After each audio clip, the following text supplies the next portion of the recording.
Hey everyone, someone asked me a fantastic question, which is if I am constantly buying Bitcoin every week or on a regular basis, but I'm also spending Bitcoin with the Coinbase Debit card, which is what I do for 100% of my expenses, then isn't it true that sometimes in a spike of high market prices, I'm buying Bitcoin, and then in close proximity, I am spending Bitcoin that is at a price that is lower than that? So, for example, let's say it spikes up to $103,000 per coin right now. Hold on, my dog really wants to be petted here. It spikes up to $103,000 per coin. Then next week it's like say $97,000 per coin, and I'm spending, if I buy Bitcoin this week for 103, but then I'm spending it next week for 97, then how am I not spending $103,000 Bitcoin at 97? The answer is, for tax purposes, that is how Coinbase is going to account for it. But in the long run, it all comes out in the wash and it doesn't matter. So let me give you an example. So let's say you start by buying $10,000 of Bitcoin. You wait until your Bitcoin is valued at $15,000, which is 50% more. And then you start buying Bitcoin with every week and also spending Bitcoin. That's, some of that Bitcoin that you bought that's up 50%.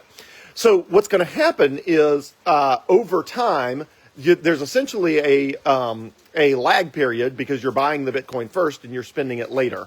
Now that later may be days, it may be weeks, or it may be with the initial Bitcoin you bought, months or even years. But it all comes out in the wash because as an asset, Bitcoin is going more up than it's going down, which means, yes, from a tax perspective, if I buy Bitcoin this week on a recurring purchase for 103,000, and then it dips and I'm spending it at 97,000, for tax purposes, Coinbase is going to harvest that tax loss, or any crypto or Bitcoin platform is going to harvest that tax loss, meaning it's always going to, for tax purposes, account for spending the most expensive Bitcoin you have ever bought up to that point. But a better way to look at it is to assume so for tax purposes, it's always what's called HIFO, highest in, first out. But the best way to think about it from a sort of what's really happening is first in, first out, which is to always assume you're spending the oldest Bitcoin that you bought. Because if you think about it, again, if Bitcoin's up, let's call it's up 50% of the time, down 50% of the time versus a week ago or 2 weeks ago. Now, when it's up more than when it's down, which is why Bitcoin is so radically higher now than in the past, because if it's up about half the time and down about half the time, you would think, well, then overall it's flat. But that's not the way it works. When it's up 5%. When it's down 3%, something like that. I'm just making up those numbers. But the short take is it's more up than down. So even though from week to week, the probability that it'll be up versus down is probably 50-50, when you're in an up week, you're in a more of an up week than when you're in a down week, you're in a down week. So over time, even if you started this process and over time, you waited for that very first purchase to be up 20% or 25%, or enough that it's going to stay up and you don't have to monitor it on a daily basis, then on a rolling basis, what's going to happen is you can think about it as I'm always spending the oldest Bitcoin, and so I'm always adding to the top of the stack, and I'm always spending from the bottom of the stack. Which again, I know because of tax purposes, because it's going to do highest in, first out accounting, it feels like, yeah, but wait, that means I'm spending my most expensive Bitcoin. But again, if you're always buying and always selling, and your total Bitcoin stack is getting larger over time, either because you're buying Bitcoin faster than you're spending Bitcoin, or because your Bitcoin is appreciating faster than you're spending it, then you end up way ahead. So, for example, as I've shared, quite a few times, me and Rachel have been living for free for the last 2.5 years. So for 2.5 years, we've been living completely for free. So what do I mean by that? Well, what I mean by that is back in the fall of 2022, Bitcoin was really low, down in between 16,000 and 17,000 per coin. And I was desperately trying to come up with any possible reason to buy more Bitcoin. I mean, any reason to buy more Bitcoin.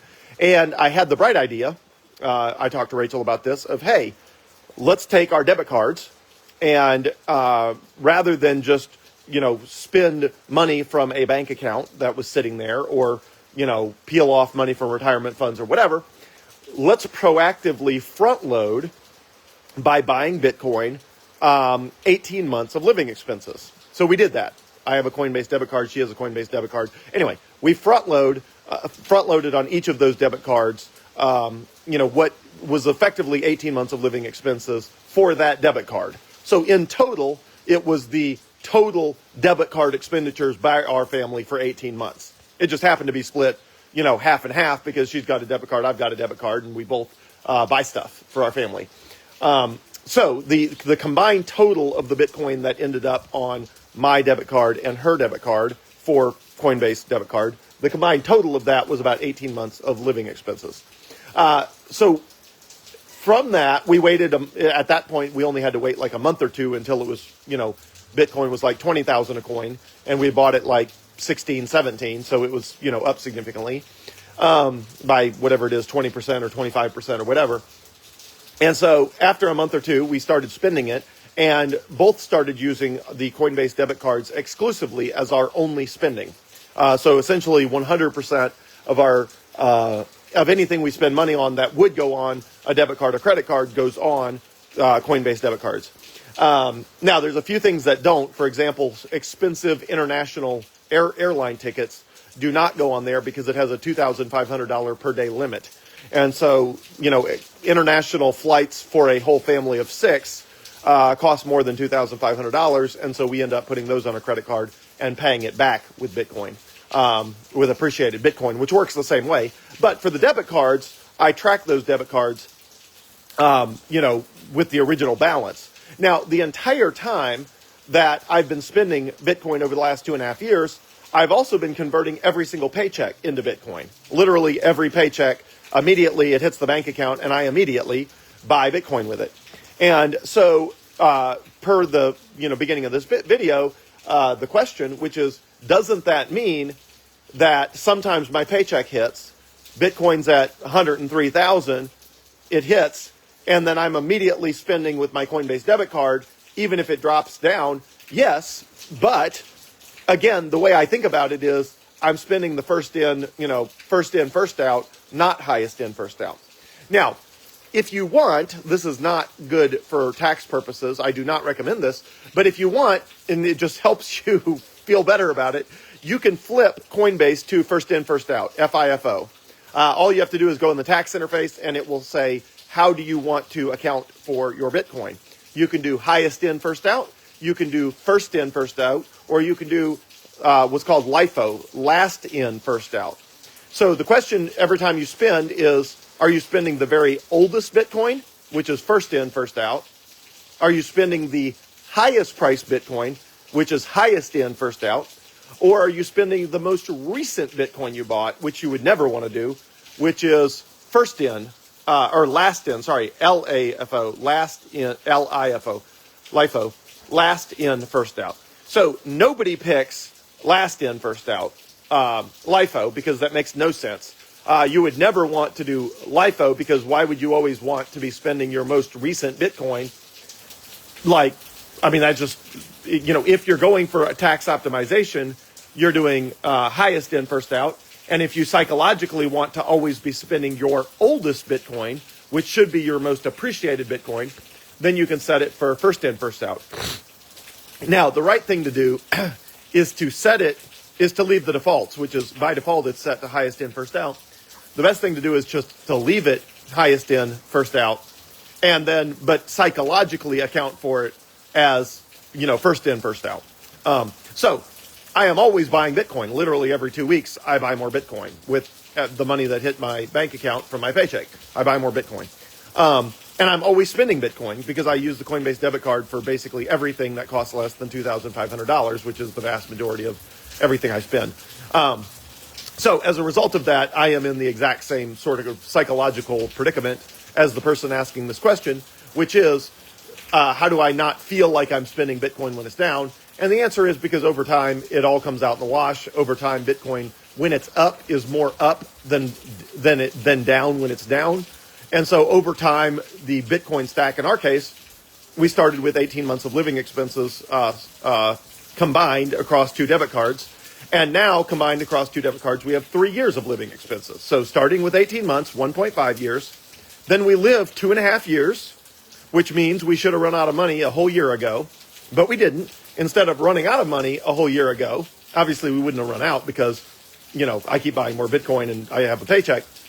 But for those 2 debit cards, I don't count any of the new purchases as supporting our lifestyle. All of that money gets, swept into cold storage and, all of that, along with most of the balances of those cards anyway. So anyway, as a result of that, the math I'm sharing with you, it assumes we had never bought any more Bitcoin from the end of from the fourth quarter of 2022. The truth is we bought a ton more Bitcoin since the fourth quarter of 2022. But for tracking of those debit cards, I'm assuming as though we did not buy any more. So even if you account for it as though we did not buy any more from that 18 months, from there, we've lived for 2.5 years on that 18 months, which means we got a whole bonus year. And now the combined balances of that original Bitcoin, which again is, some of it sits on Coinbase so that the debit cards always work. And most of it is in cold storage, hard to get to, super secure. That's the way we keep our Bitcoin.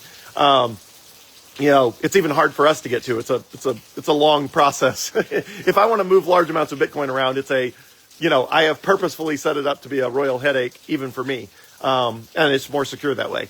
Anyway, but now we have 3 years of runway. So that original Bitcoin we bought in the fall of 2022, at the time was worth 18 months of living expenses spread across 2 debit cards. 2.5 years has now gone by, and now the Bitcoin is worth more than 3 years of runway. We're certainly not going to liquidate it to US dollar cash, but if we did, then 18 months of living expenses would have lasted for 5.5 years. So 18 months turns into 5.5 years, which basically means we get an extra bonus 4 years. It's like 4 years of living for free. Now, the truth is we're not going to liquidate that Bitcoin to US dollars because I think these 2 debit cards will support our family for the rest of our lives. I honestly think that the Bitcoin that's on each of these debit cards, which again, most of it is locked up in very secure ways, but there's a big enough balance that stays on Coinbase so that the debit cards we never swipe the card and then there's no balance there. We keep enough of a balance in Coinbase that the debit cards work. But that original Bitcoin, I think there's a good chance that the Bitcoin we bought in the fall of 2022, that 18 months will support us for the rest of our lives. I mean, honestly, I think at this point we have 2 evergreen debit cards, which is 2 debit cards that will continue to work for standard run rate, lifestyle expenses, all of the things you would normally put on a debit card or a credit card that cost less than $2,500. And I think this will just last for the rest of our lives. But anyway, again, psychologically, I think about it as I'm spending the oldest Bitcoin. But for tax purposes, I'm constantly buying new Bitcoin.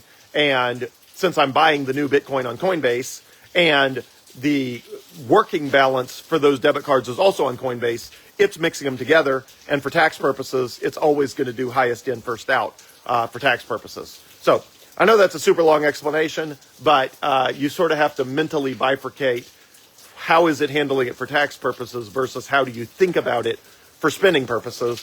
And I don't have a better way of doing it than saying that's just what you got to do. And if you bought a lump sum of Bitcoin and then you bought Bitcoin every 2 weeks with your paycheck and spent it with the debit card, you're going to constantly be running into this where you feel like, but wait, my paycheck hit when it was 103 and now I'm spending it when it's 97.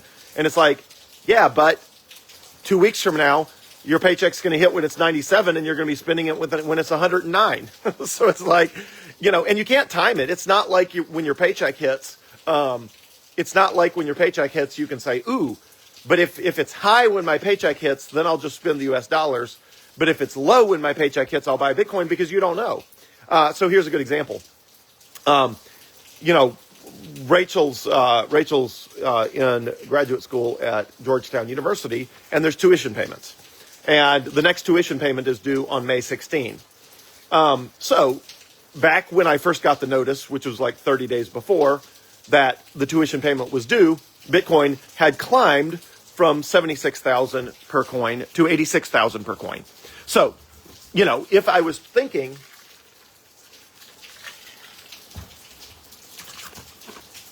so again, if your mental model is, I'm not going to buy Bitcoin when it feels high, then you would not have bought Bitcoin for 86,000. You would have liquidated it and paid the tuition payment. But I didn't do that.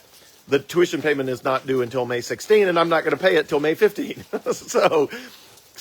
But I was thinking, the thought crossed my mind, wow, we've gone from 74,000 a coin to 86,000 a coin. Should I just go ahead and pay this? And I'm like, no, because that's not the way I work.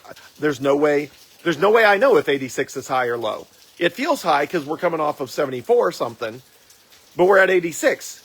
But I got another month to go till this thing is actually due. So I waited, and 86 turned into 92. And I thought, wow, now I don't want to be greedy here. It's at 92,000 a coin. I considered liquidating the Bitcoin to pay this tuition payment at 86. Now it's at 92. It feels high. Now it's like really feeling high because it hasn't been 92 for like a month or two. And, but I thought, you know what? Nope, I don't do that. I don't time the market. I can't tell what high is. I can't tell what low is. I don't know. You don't know. I don't know. What I do know is that it's always made sense to buy as much Bitcoin as I can and hold on to it as long as possible. So here we are. Bitcoin sitting at 103,000, 103. Now, right now, 103 feels high, but I'm not going to liquidate that Bitcoin and pay that tuition payment until a day or two before it's actually due.